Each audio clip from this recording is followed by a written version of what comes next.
That most pupils are back at school and all grades will be phased in by the end of August, does this have potential to increase the risk of a second wave and bring it sooner than desired? Professor Bruce Mellado, an advisor for the Gauteng COVID-19 Provincial Command Council, joins us now to unpack this particular topic a little bit further. Professor Mellado, good evening and thank you so much for your time tonight. As far as what we have left right now in our arsenal, in our toolbox, the President would like to say, in the fight against COVID-19, we have, of course, the wearing of masks and the sanitizing, as well as the social distancing measures. And those social distancing measures, it's no longer a strict lockdown, it's still on level 2, but we are also saying to people they need to travel only when it's essential, keep that 1.5 meter distance, and of course, those who are feeling not well, they should isolate and be at home. Are these measures effective? Hi, thanks for having me. Can you hear me? Yeah, can hear you loud and clear. Yeah, absolutely. Those measures are central and pivotal and have already proven effective in controlling the pandemic, in controlling the surge, in basically allowing the pandemic to go up and then go down. So this is absolutely essential.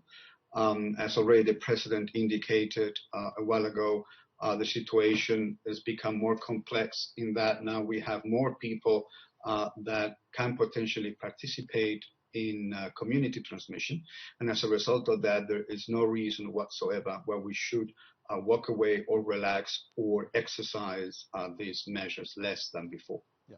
What is the expected impact then of the current social distancing strategy in dealing with a possibility of a second wave? Yeah, that's a very good question, and that's what we are working on quite intensively as we speak in the province with different stakeholders. We've been on level 2 slightly over a week. It typically takes about a week to 2 weeks or 10 days to 2 weeks to basically start seeing the effects of what's happening and what is the effect of the new measures or the de-escalation of the non-pharmaceutical interventions. It has to do with the fact that there is an incubation period and also tests end up having sometimes delay. So when you put everything together, you basically end up having a sort of a delay between something happening and something basically being observed in the data. That being said, we are certainly working quite intensively to improve our data analysis, to improve the modeling that underlies the modeling of the Gauteng province, and in order to better help policymakers deal with what's up to come. Yeah. Experts say that the level of adherence of the population to social distancing is what would determine whether or not we go into a second wave. So we need widespread adoption. Others even give you an adoption rate of 90%. That's not what we are seeing in Gauteng, is it?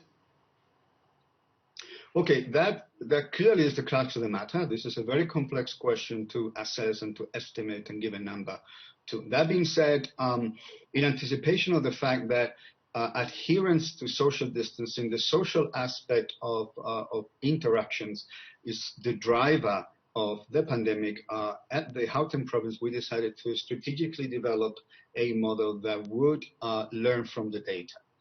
So all these months, what we have been doing is we have been perfectioning the way we look at the data, the way we analyze the data, the mathematics that go into the modeling, and also the understanding of the evolution of hotspots and things like that. And we've learned a lot, actually, as a result of that process. So having that in mind, we're now in a much better position now than we were, for instance, 3 or 4 months ago to understand how the system evolves. Now, with that in mind, it's very clear that, especially starting from May, there's been a gradual improvement in the level of adherence to social distancing. We typically measure that every couple of weeks to a month.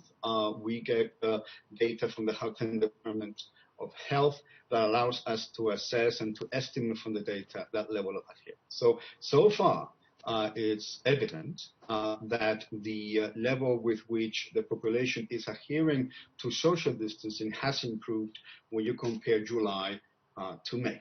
And the mathematics is very clear. The mathematics here is extremely clear.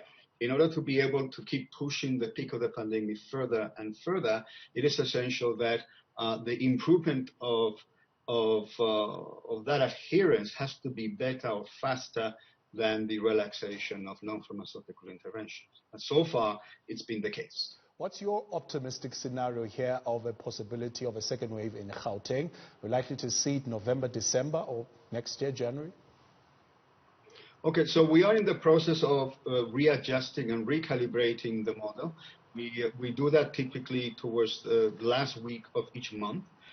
So I would not venture to give you an actual month, because it's extremely important to collate all the data that is given to us, all this basically the reality on the ground, and on that basis be able to give you a more accurate picture of what's going to happen and if a second wave is going to happen.